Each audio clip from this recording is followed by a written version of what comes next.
또 쑤시고 또 진로. 그래서 상당히 아프게 와닿더라.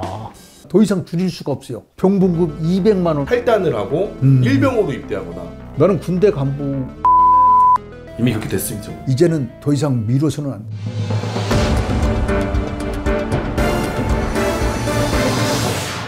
제가 유튜브에 관심을 가지면서 보니까 우리 군대 채널이 라떼는 신변 찾기 위주로 이렇게 얘기하는데, 김상호 채널은 현실의 문제를 신랄하게 날카롭게 분석하고, 그 아픈 구석을 우리 김상호 채널에서는 또 쑤시고 또 진로. 그래서 아직도 인천공항에서 그 중국 애들 관리하고 있다고. 아니 야, 특전사가 이걸 왜 하는데 도대체. 수많은 우리 젊은 친구들은 그 공중자산이 부족해가지고 교육을 못 받고, 어떤 사람은 지위를 이용해 계급을 이용해서 특별 기술을 만들어서 본인 스스로 패치를 박았다고. 이게 말이나 되냐 이거야. 장군 출신으로서 우리 군대의 문제에 대한 원죄가 있지 않습니까? 그래서 상당히 아프게 와닿더라. 2023년도부터 병장 봉급 기준으로 100만 원.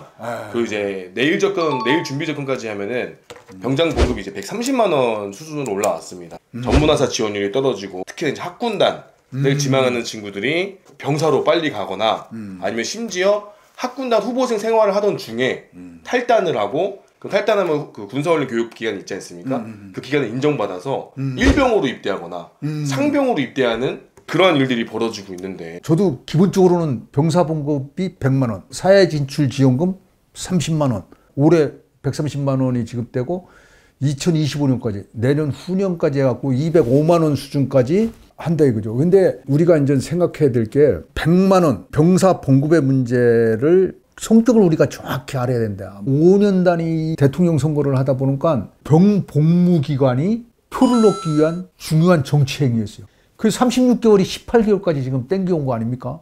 그 이게 18개월이 이제 병역법에 보다 보니까 더 이상 줄일 수가 없어요. 그래서 여든 야든 때 전부 다 병봉급 200만 원을 공약을 해갖고 지금 병봉급이 이제 된 거죠. 근데 이제 여기서 이제 이게 이제 우리 국방 예산이 한없이 100만 원을 지금 올려준다고 해서 새로운 돈이 100만 원이 나오는 게 뭐 아니지 않습니까? 네. 국방 예산의 배분은 3입니다. 하나는 방위력, 무기 사는데 3을 써야 되고, 하나는 이 무기의 정비를 하기 위해서 3을 써야 되고, 요 4는 이전 지금 말했던 봉급, 어떤 초우 개선, 요게 4의 범위라는 거죠. 근데 올해 이 병봉급을 위해서 1조 4천억 5천억이 추가로 들어갔다는 거죠. 국방 예산은 이제 중기 재정 전망이 있어요. 중기로 봤을 때 당직비, 학군단 장교로 인관하기 위한 초우, 군무원의 초우, 이런 것들에 들어가야 될 돈을 거의 동결하지 않으면 1조 5천억을 빼낼 수가 없다는 거예요. 결국 이 병봉급 130만 원은 다른 모든 것들을 잠시 눌러놓은 가운데 갈 수밖에 없다. 그러면 이게 내년도도 1조 5천억 내지 2조, 25년도에 200만 원까지 가기 위해서는 결국 지금 발생하는 여러 가지 간부들에 대한 초우 문제라든지 이 사회와의 격차 문제, 이것들을 해소할 기관들은 상실되는 거다. 군의 최고 리더십들은 잘 생각해야 된다. 병 봉급을 향상시키면서 병 초우를 개선하는 것이 맞느냐, 초급 간부의 초우 개선을 위해서 해야 될 것이냐, 양면을 잘 보고서 이제는 더 이상 미뤄서는 안 된다. 선택을 해야 된다. 저 개인적인 생각은 지금 현선에서 멈춰야 된다. 내년도에 1조 5천억, 2조 정도는 초급 간부를 위해서 가야 된다. 왜냐하면 이 상태로다가 계속 초급 간부들의 현실적인 초우 문제를 무시했을 경우에는 군대에 한 3, 4년 뒤에 큰 공백이 발생하고 우리가 추스리기에 어려운 상황까지 더 악화될 수도 있겠다. 지금 병공급 100만 원, 간부들이 받는 봉급, 이 뭐 상대적인 뭐 열쇠가 이제 명확한 거죠. 그러면 복무기관도 문제고, 봉급도 돈도 문제고. 내가 볼 땐 나는 군대 간부 선택을 안 할 것 같은데요. 저도.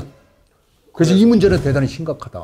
근데 이 문제를 왜 해결 안 할까요? 우리 군 리더십들도 전부 다 정치에 따라가면 안 된다. 이제 군의 장래와 군의 중장기 설계를 명확하고 정확히 판단해야 된다. 그러고 의견을 제시해야 된다. 요게 또 하나 이제 문제되는 게 올해부터 9명이 사용하던 병영생활관을 2명이나 4명이 함께 쓰도록 하고 화장실과 샤워실도 생활관 안에 배치하는 개선 사업도 추진됩니다. 이 예산도 이제 문제라는 거죠. 민자가 투자돼 갖고 우리 병영시설이 다 개선됐지 않습니까? 1인 1침대를 사용하는 그런 시대까지 지금 끌어올린 거 아닙니까? 병영막사 가보면 지금 잘 돼 있지 않습니까? 네, 다 침대 생활을 하고. 네.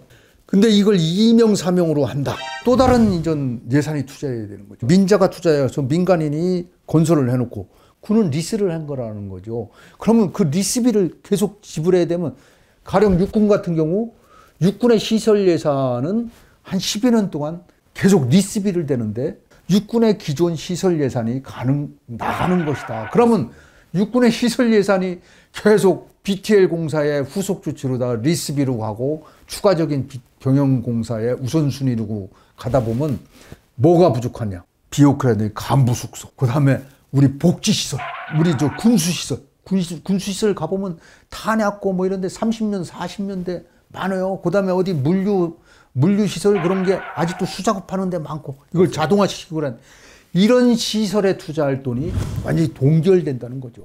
그러면 이것도 진짜 잘 생각해야 된다. 얘기 조금 더 해도 되나? 맞습니다. 좋습니다. 제가 옛날에 이제 서부살에 파병을 갔었어요. 대령 때는 이제 파병을 보내는 그런 업무를 좀 종종 했어요. 레바논 파병을 보내는 업무도 했고 이라크나 레바논이나 이렇게 보내면 우리는 거의 호텔을 만들어서 보내요. 호텔 시설을 만들어서 최고의 시설을 만들어서 파병을 보낸다 이거죠. 부대 단위 파병할 때. 네. 근데 외국군들은 우리보다 잘 사는 뭐 프랑스군, 유럽군들은 오면 그대로 자기가 사용하고 있는 장비, 천막 그대로 와서 산다는 거죠. 그게 훈련이야, 훈련. 국방예산이라는 것은 정해진 범주가 있다. 이쪽으로다가 쭉 가면 어차피 상대 쪽에는 축소될 수밖에 없다. 이런 것들을 잘 알고 정말 균형된 어느 것을 발전시켜야 되느냐. 어느 것이 지금 중요한 것이냐. 어느 것이 3년 뒤, 5년 뒤에 큰 문제가 발생할 것이냐. 이런 생각을 갖는 것이 정말 중요하다. 군은 국민의 신뢰를 먹고 사는 거 아니에요?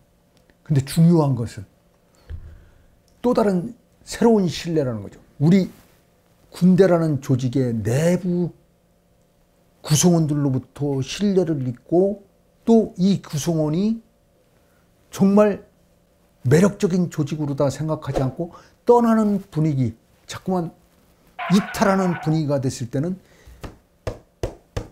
모든 것이 무너진다.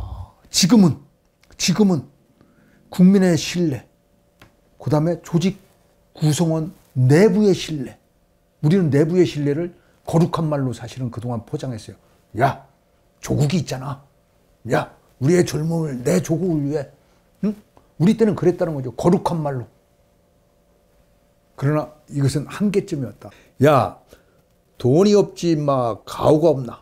저 때는 제가 군대 생활을 70년대 말에 시작했으니까 80년대 70년대 이때는 나의 미래 비전은 넘쳤다는 거죠. 나는 이것도 할 수 있고 저것도 있고 나의 신분 상승을 할 수 있는 좋은 조직이 이 군대였다는 거죠. 자, 지금 2023년 새벽도 지금 과연 육군 소위가, 육군 중위가 이 베테랑에 나오는 영화의 대사, 야, 돈이 없지 가오가 없나. 나의 조직에 대한 내 미래에 대한 확실한 비전을 갖고 있겠는가. 근데 지금은 그렇게 생각할 것 같아요. 돈도 없고 가오도 없는 그런 조직으로 되는 거 아닌가 하고 많은 사람들이 걱정할 것 같다. 그래서 이미 그렇게 됐습니다.